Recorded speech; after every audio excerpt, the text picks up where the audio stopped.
I am genuinely shocked by the review I'm about to give on Supergirl. I went into this movie expecting to be surprised by how much I liked it. I thought, okay, maybe this is just going to be discount Guardians of the Galaxy with Supergirl, a dog, some weird aliens, and a little girl sidekick. Maybe it'll be less good, but still fun. No. This is not the less good but still okay Guardians knockoff I expected. This is the worst superhero movie I've seen since Halle Berry's Catwoman. And I know how insane that sounds coming from me. I'm the guy who loved Batman v Superman and Eternals. I hated Thor Ragnarok and Captain America Civil War. I have weird superhero opinions. I'm basically the king of giving these movies more grace than they deserve. But Supergirl broke me. Not because it offended me, not because it made me angry, not because it was some fascinating disaster where I was laughing in the theater at how stupid it got. That would have been better. This movie was worse than that. It was boring. It was empty. It was baffling. It felt like somebody took Guardians of the Galaxy, Spy Kids, Black Widow, Captain Marvel, Disney Star Wars, and a rejected CW pilot, threw them into a blender, forgot to add characters, forgot to add funny jokes, forgot to add heart,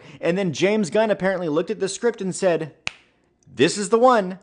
And that alarms me, because if this was the best DCU script they had, what were the other ones like? So yes, spoiler warning, but honestly I feel a little sick imagining anyone having this movie inflicted on them unprepared. Fellas, do not take your girl to see this movie on a first date, because if she says she had a good time and still wants a second date, run. Run like hell. That's the biggest red flag I can think of.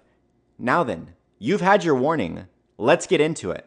And the obvious comparison here is Guardians of the Galaxy, because this movie desperately wants that energy. Weird aliens, a sarcastic space adventure, a morally messy lead, a cute animal, a found family shape, a bunch of colorful planets, and music every 5 seconds. Every 5 seconds this movie felt like it was grabbing me by the face and saying, "Hey, Guardians vibes. Look, we have Guardians vibes." But I didn't know one song. So unlike Guardians of the Galaxy, I couldn't even go, "Hey, I like this song." It was just random whatever they felt like music, because apparently every space movie now thinks if you throw enough songs over enough weird aliens, you've made Guardians. But Guardians of the Galaxy is not remembered because Star-Lord dances. It is not remembered because Rocket says something sarcastic. It is not remembered because classic rock starts playing every 10 minutes. Guardians worked because you cared about the people. You loved Rocket, you loved Groot, you loved Drax, you loved Gamora, you loved Peter. By the end of that movie, you felt like you had watched 5 damaged losers slowly become a real family. By the end of Supergirl, I could not remember the little girl's name. Seriously, she is basically the co-lead of the film. She introduces herself with her full name and house of origin like she's Daenerys Targaryen every time she walks into a room, and yet I still could not remember her name. The dog made more of an emotional impression on me than the human revenge child at the center of the plot, and the dog spends most of the movie unconscious. That is the difference between Guardians and Supergirl. Guardians of the Galaxy gives you characters. Supergirl gives you ingredients. Sarcastic line, weird alien, music just because, cute animal, tragic backstory, kid sidekick, found family outline, revenge speech, another song just because, another weird alien, another unfunny joke, but none of it connects, none of it breathes, none of it earns the feeling it is begging me to have. And that's when I realized something. This movie doesn't actually move forward. It resets. Over and over and over again. Supergirl catches up to the villain. Okay, finally, here we go. Nope. The little girl gets in the way. Villain escapes. Again. They catch up. Okay, now we're getting somewhere. Nope. The little girl gets captured. Villain escapes. Again. They catch up. Surely this is the confrontation. Nope. Something happens. Villain escapes. Again. About halfway through the movie, I stopped wondering what was going to happen next. I started wondering how much time was left. I checked my watch, not because I had somewhere to be, because I genuinely thought the movie had to be almost over. It wasn't. That's a horrible feeling, because every single time the movie looked like it was finally going to become a movie, it hit the reset button. It felt like Groundhog Day if the day restarted right before anything interesting happened. You do not even get the climax. You just wake up to the alarm clock again. You aren't progressing. You're repeating. This is a 30-minute story stretched into 2 hours because somebody found the copy and paste button. It could have been delivered in a company email. That isn't structure. That's running out the clock to win by technicality. And then there is Supergirl herself. I do not understand who this version of Kara is supposed to be. The movie wants me to believe she is the cynical, angry, hard-drinking loner who hates Earth, ignores Clark, pushes people away, and walks through the universe like she has seen the true darkness of existence. Okay, that could work. A broken Supergirl is not a bad idea. A Supergirl who is angrier than Superman, more violent than Superman, more haunted than Superman, that could be fascinating. But then this movie shows us her backstory. And every flashback looks like Kryptonian suburbia. Her family loves her. Her city seems peaceful.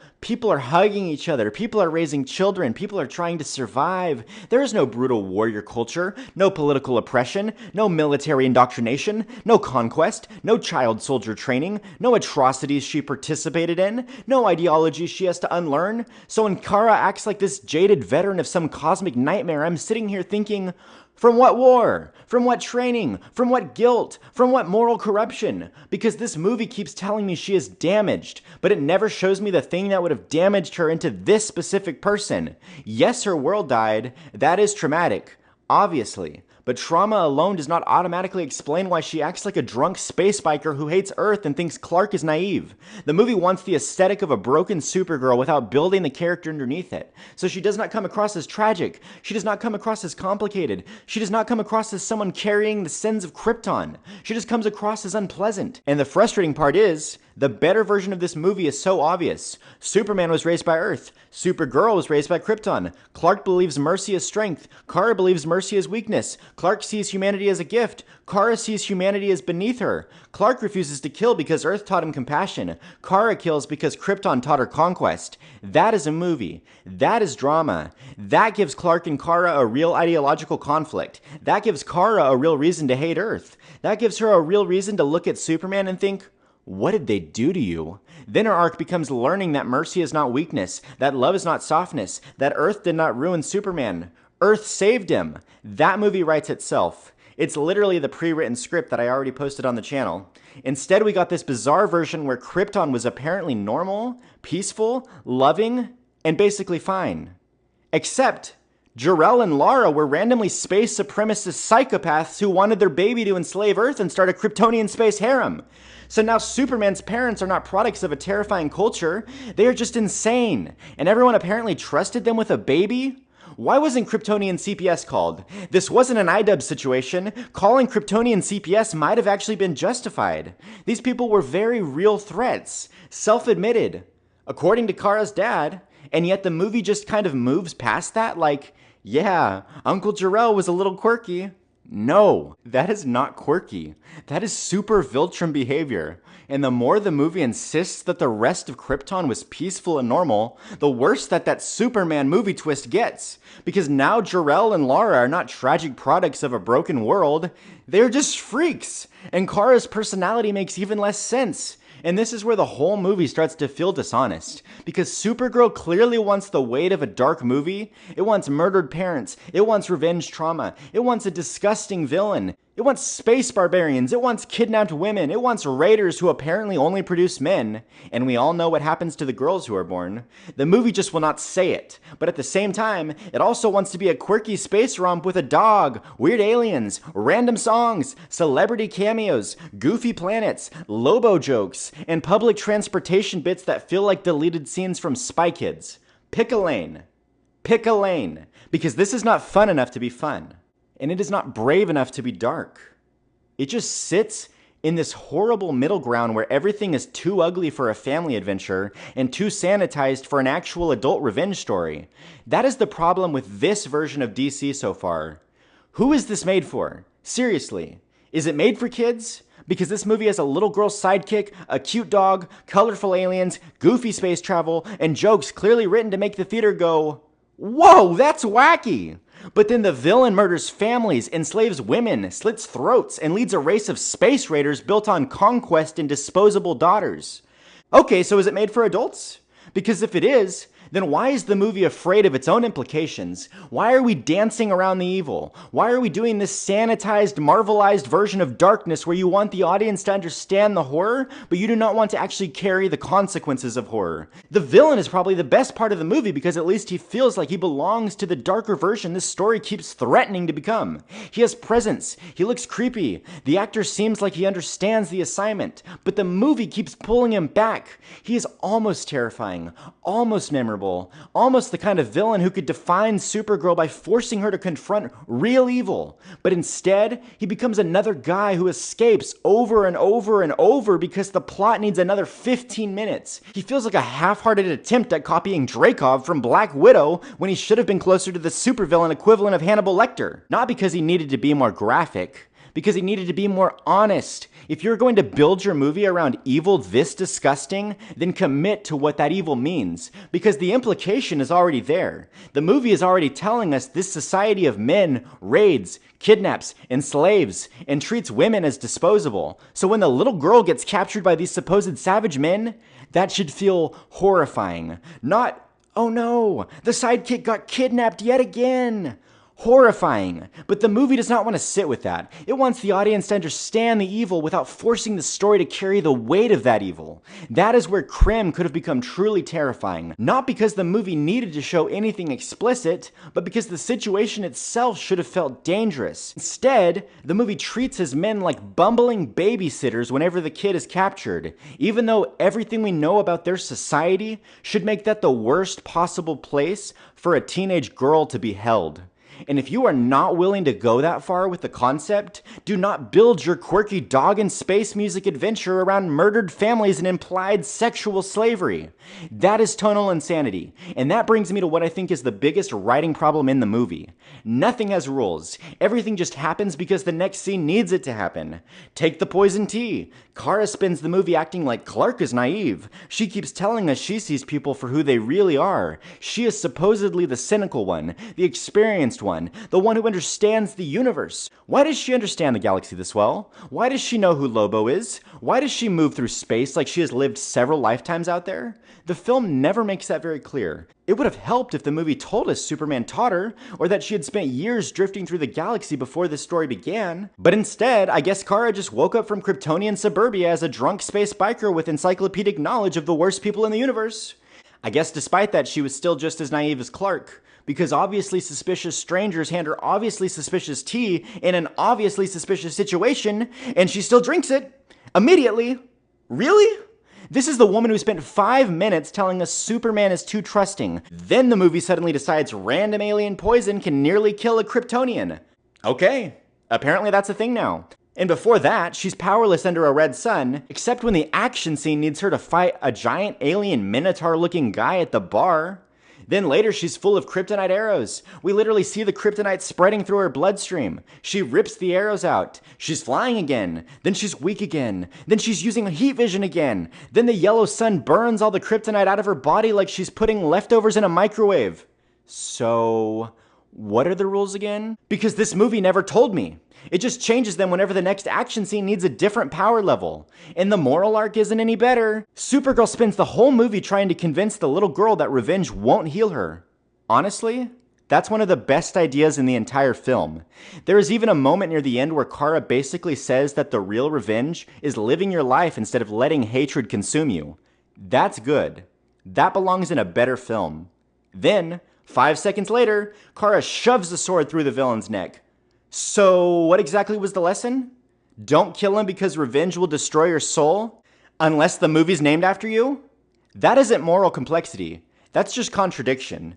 And that became my biggest frustration with this movie. Not that it made controversial choices. Movies should make controversial choices. It's that every choice gets abandoned as soon as the next scene wants something different. Character, rules, theme, power scaling, morality. Everything is disposable. Everything exists for one scene. Nothing exists for the whole movie. Neither the film or Supergirl acts like there was anything wrong with her killing the main villain. He dies and it's on to the next scene, and Supergirl is moral and pure and happy to return to Earth now. And the movie keeps trying to be charming. It is desperate to be charming, but most of the charm just annoyed me. The aliens especially. They all have that very specific James Gunn creature design where every alien looks like somebody in the art department said, what if this one had a wet mouth? What if this one had little clickers in its mouth? What if this one had a weird, uncomfortable face? What if this one made everyone in the theater silently ask, why do we have to look at this for 5 minutes? And I know that it's probably supposed to be part of the humor, but I was not laughing. I was just uncomfortable. Then there is the Seth Rogen alien. Why? Why is Seth Rogen here? His voice is too recognizable. The jokes were not funny. It feels like Babu Frick if Babu Frick got replaced by Seth Rogen doing a Seth Rogen impression. And that whole public transport section feels like the movie killing time because it knows the actual story is too thin. Then Supergirl gets powered up and suddenly the movie turns into Captain Marvel. She is flying around, ripping through the enemy ship, tearing stuff apart, waving their engine around like, ha ha ha, I took out your engine. And I'm sitting there like, I'm not laughing. This is stupid. It's trying to be fun. It's trying to be cool. It's trying to be the big crowd-pleasing superhero moment. But there is no crowd-pleasing feeling because I do not care. And Lobo is basically the same problem. Jason Momoa is clearly having fun. And honestly, that counts for something because half the movie feels like nobody else is. But I did not find him humorous. I did not find him funny. I could barely understand what he was saying half the time. His whole role is standing around while people are in danger because helping does not profit him, then making little commentary lines during the fight. That is not Rocket, that is not Drax, that is not Star-Lord, that is just a guy providing commentary track for a movie I already do not like. The only thing that got me close to making me laugh was when Lobo called Supergirl tits, which is exactly the kind of stupid Lobo line that probably should have worked on me. And honestly, in a better version of this movie, with better energy, that probably would have made me laugh. But by that point, I was so checked out that even the one funny Lobo line just bounced off me. And then there is Krypto. Krypto is the only thing in the movie that gave me any emotional feeling. And he is in a coma for basically the entire film. The dog is more emotional pull than Supergirl. The dog is more emotional pull than the revenge child whose name I still cannot remember. The dog spends most of the movie unconscious, and the unconscious dog still wins. And that is the final indictment of this movie. I did not care about the little girl. I did not care about Kara's pain. I did not care about the revenge quest. I did not care about the space adventure. I did not care about the music. I did not care about the aliens. I did not care about the ending where Kara suddenly decides she is going to call Clark back and try Earth again. Because why? Why did she hate Earth in the first place? Why was that her arc? Why was she like this? The movie never earns her behavior. It just tells me she is damaged and hopes I confuse attitude for character death. I don't. Supergirl is not fascinatingly bad. It is not offensively bad. It is not so crazy I have to respect it bad. It is just baffling, bland, empty, annoying, a Guardians knockoff without the jokes, without the heart, without the music, without the family, without the characters, without the soul. And somehow, the character I cared about the most was Krypto, the superdog. The superdog that spends most of the movie unconscious. The sleeping dog still wins. I wish James Gunn would have let this sleeping dog lie. Or better yet, let it stay buried wherever Batgirl ended up. I've talked about this movie for almost an entire video, and I still do not know that little girl's name. That is not a small problem. That is the entire movie in a nutshell. This is a film built around a revenge child I cannot remember, a broken Supergirl I do not understand, a villain the movie is too scared to fully confront, a moral lesson it immediately contradicts, and a space adventure with no actual wonder. So I genuinely have to ask, who was this made for? Kids? Adults? Guardians of the Galaxy fans? Superman fans? People who really like weird wet antenna alien faces? Because I genuinely do not know. And the craziest part is still that James Gunn apparently looked at this script and said, this is the one, the second movie of the DCU, the script worth fast-tracking, the best one that we have. That alarms me, because if this was the best script they had, what were the other ones like? And that changes how I look at the future of the DC universe. Not because I think Clayface is automatically going to be bad. I haven't seen it. But because Clayface was sold to us the exact same way. Another best script, another movie worthy of being fast-tracked. A week ago, that might have made me more excited. Today, it honestly makes me more nervous. Because if this is the standard for the best script, then maybe my confidence in James Gunn's judgment was misplaced. I hope I'm wrong. I really do. Because I want DC to succeed. I want these movies to be great. But right now, I have a lot more questions than confidence. And yes, because apparently I hate myself, I did not just review this movie.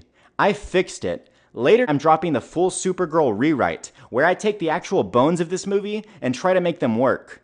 Same basic plot, same Kara, same Krypto, same revenge story, same Krim, same Lobo, but this time, hopefully with an actual story. And no, this is not just the old pre-release pitch I made a year ago. This is a completely different version of the film.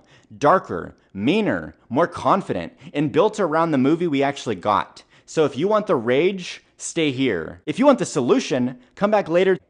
What did you think? Did Supergirl work for you? Did I completely miss the point of the movie? Or did you walk out of the theater wondering how the unconscious dog somehow ended up being the best character in the movie? Let me know down in the comments. I've been your host, Dominus Rael. If you enjoyed the review, please like, comment, and subscribe. It really does help these videos reach more people who are trying to figure out why this movie didn't click for them. Thank you all so much for watching, and I'll see you in the next one.